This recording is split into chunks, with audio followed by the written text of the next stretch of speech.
Hey there folks, Rel here. A question that is constantly brought up in the Infiltrator forum is what is better, SMG or automatic scout rifle? The automatic scout rifle is supposed to give you an edge at range, whereas the SMG is a real close quarters combatant. So let's explore what the actuality of the situation is.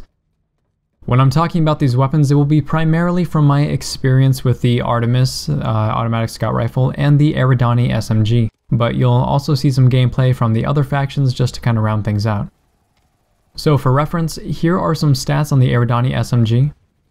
Without the extended mag attachment, the Eridani has access to 25 rounds in the first magazine and 125 in reserve. Pop extended mags on it and you're bumped up to a 35 round capacity with 135 in reserve. Regardless of whether you're moving or standing still, your cone of fire while aiming down sights is a low 0.3. You'll have a hipfire cone of 1 while standing still and 1.5 while moving. The Eridani deals 143 damage within 10 meters, but I'm not sure exactly how much damage it deals at maximum range or what the fall off is.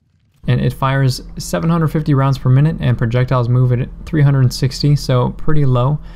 You can translate that into a very fast firing rate, which is normal of most close quarter weaponry, and a low projectile velocity, meaning that hitting targets at range should be more difficult. All of that kind of makes sense for a weapon intended for close range combat. Another very cool feature of this weapon is the recoil. It kicks upwards and to the right. Not all the SMGs do this, but a lot of weapons, especially the VS weaponry, does. It kicks at a rate of 0.2 and it has a center speed of 18. It'll bloom at 0.5. You don't have to remember all these numbers, but I will be bringing them up again later. The up and right recoil pattern of this weapon is important because it allows you to compensate for the recoil by dragging down and to the left. This means that you can stay more accurate even at range, only being subjected to the weapon's cone of fire and bloom. Now I know that I'm throwing a lot of numbers at you, but please bear with me, I'll translate them in a bit.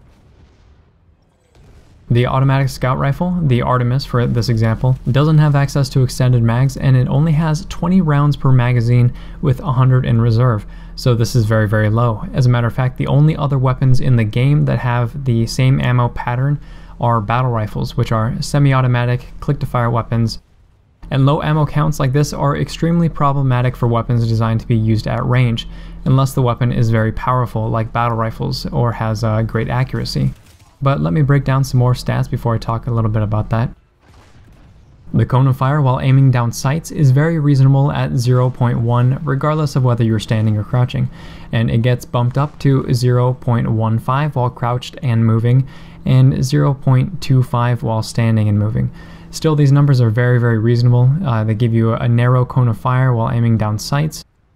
Hipfire, however, gives you a cone of fire of 3 when you're standing, so it's 3 times as bad as the SMG's hipfire, definitely indicating that the weapon is not meant for close range combat. The Artemis deals 143 damage, so it's the same as the Eridani, and it doesn't have damage degradation over range, at least according to the spreadsheet. The other two automatic scout rifles drop to 112 damage at 65 meters, and aside from the Artemis not having bullet drop, being a VS weapon, the scout rifles of every faction are exact copies of one another. So at 143 damage with a 20 round magazine, you can kill 2.9-ish, so almost 3 enemies in a single magazine if every bullet hits. At 65 meters or longer with the other scout rifles, you're looking at only 2 kills per magazine, also if every bullet hits. The Artemis fires at 652 rounds per minute, so not terrible, it's actually pretty fast, and it has a projectile velocity of 500. To give you a comparison, the sniper rifle projectiles travel from either 500 to 600 depending on the rifle that you're using, so it's very comparable to the lower end sniper rifles. You'll notice the trend is pointing toward automatic scout rifles fighting from range, a sort of go-between for SMGs and sniper rifles. But there are issues that keep this weapon accurate at a distance. So the Artemis is going to kick at 0.3 and it centers at a rate of 15. Both of these stats are worse than the SMG, but very similar to sniping carbines. In addition, the weapon's recoil pattern is up with equal deviations to the left and right. Left and right deviations are absolutely killer, especially at long range, because you simply can't compensate for them. The only way to help with the deviation is to slap on a forward grip, which I'm using in all of the Artemis footage, and only the standard forward grip is even available to be attached for this weapon. Something I didn't mention while talking about the Eridani is that the first shot kick multiplier is 2. and for the Artemis it's 2.5. It also blooms at the same rate as the SMG, and that's 0.5. So what does all that mean, all the numbers, right? I just kind of threw them at you. The Artemis is obviously meant for ranged combat while aiming down sights. Everything points to that, the terrible, terrible hipfire cone, and the fact that bullet velocity is actually very good. And even that it has a low magazine, which is indicative of weapons who reward you for hitting and punish you greatly for missing. The problem is that the Artemis isn't good at ranged combat either. Well, it's alright, I guess, but the SMG is a more reliable alternative all around. You can see in the footage that I'm able to nail people at range with the SMG, and with extended mags there's room for error. The Artemis does not allow room for error, which means that you're only really capable of killing stationary targets, unless you have absolutely perfect accuracy, of course. There are three main issues that plague the Artemis and every automatic scout rifle. That's the low magazine size, and this is pretty obvious. If you're going to have a very small magazine which punishes you for missing, then you need to compensate it with damage that is higher to reward you when you actually do hit. So that's the second point. The damage is low for a weapon meant purely to fight at medium range and greater. When you look at other automatic weapons built for fighting at range, like the Pulsar C or the AC TAC X11 carbines, you'll notice that the damage is higher, the first shot multiplier is much lower, and the rate of fire is also lower.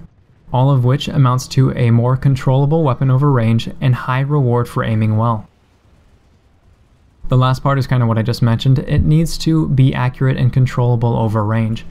It's a real mess to kill anything beyond that sweet spot from like 20 to 25 meters, and you practically have to have a forward grip equipped to make this weapon any sort of worthwhile, or the side-to-side recoil is just going to throw bullets where you don't want them to go.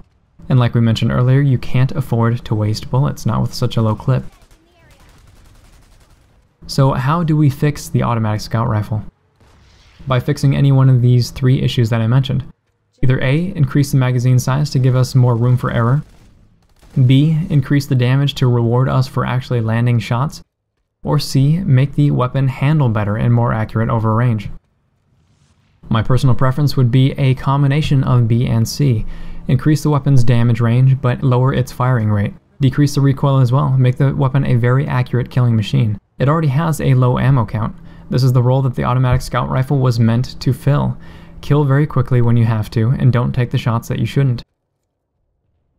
To summarize it, is the automatic scout rifle more effective over range? Yes, it has minor benefits at medium range out, but at the cost of crippling you in short range and not giving you enough ammo to defend yourself for a reasonable period of time. The SMG is all in all a better alternative, as sad as it is to say it.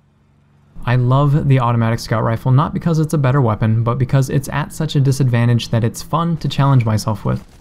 But outside of that, don't bother wasting your certs or station cash. And that's all I've got to say. If you have any other thoughts you'd like to share, do so in the comments below. And if the video was interesting or helpful, please feel free to like, subscribe, and tell your friends about the channel. Thanks very much, folks. We're all signing off.